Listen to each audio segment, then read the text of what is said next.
Hi! Ako nga pala si Calbs TV and ito ang mga essential accessories na dapat dala mo lagi pag nag-rides ka.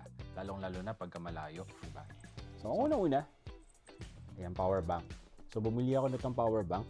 20,000 mAh siya. And it helped me a lot dahil madalas na mawalan ako ng battery.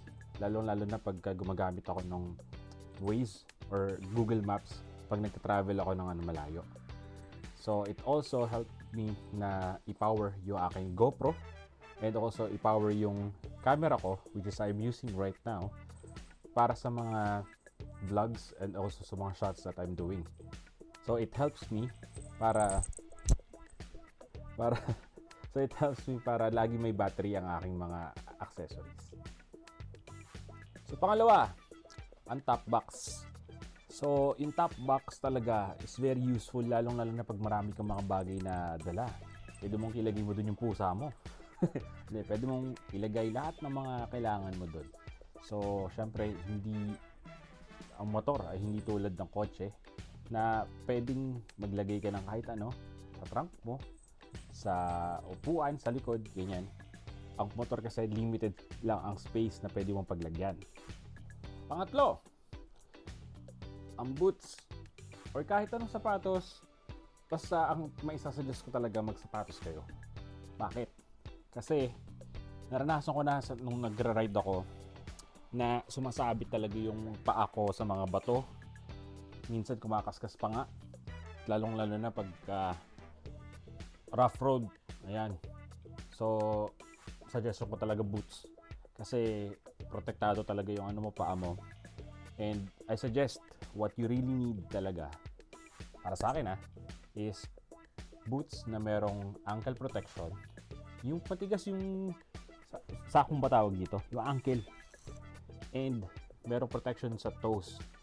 So kung steel toe yung boots mo, mas okay. Or kahit merong covering protection, basta hardened. Tapos mas maganda na yung pinaka-sole mo, yung ilalim ng sapatos, ay rugged, meaning matibay. Tapos may mga traction na kaya kumapit sa putik, kaya kumapit sa daan kasi pansin ko nung nag-rubber shoes ako, basa yung daan, madulas. Meaning medyo oily yung roads, lalong-lalo na pagka-asphalt. So possible na baka dumulas ka, lalong-lalo na pagka tumungkod yung paa mo, tapos dumulas ako, tumba ang abot mo.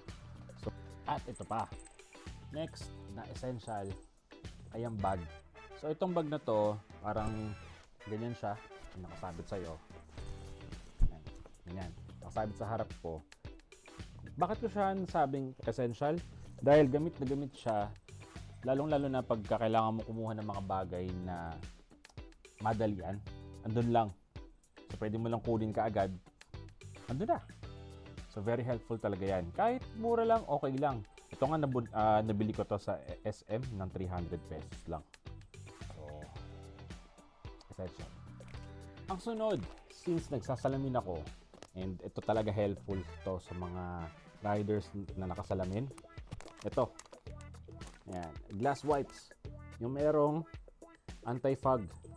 Kasi talagang ngayon, lalong-lalo na December, Christmas season, sobrang fog nung daan. Pero hindi lang talaga sa daan siya doon mismo sa mismong salamin. Nagpa-fog yung salamin. So, very humid kasi sa Pilipinas and nagre-result ito ng humidification nito. So, parang lumalabo yung paningin mo. Lalong-lalo na sa helmet. Sa helmet kasi, lalo na sa gabi, lalo na pag pupunta ako ng Tagaytay, napaka-labo nung salamin. So, I suggest talaga na mag-invest kayo sa ganito, anti-fog wipes. It really helps a lot. Next, yung basahan. So, contrary to what other riders are saying, basahan din talaga.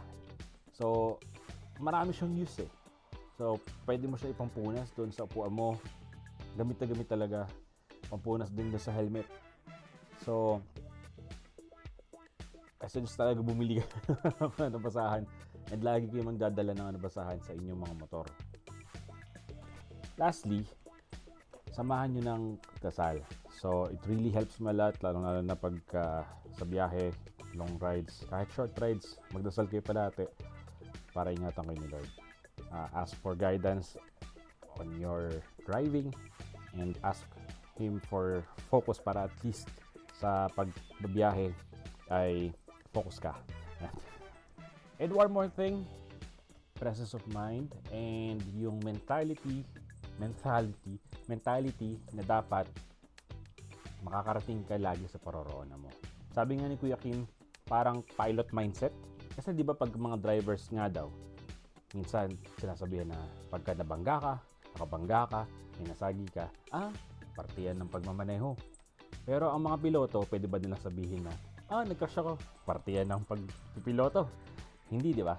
So, ang pilot mindset, laging aalis ako ng safe at maglaland ako ng safe kasama yung mga pasahero ko or kahit ako lang, safe akong darating sa aking paroroonan.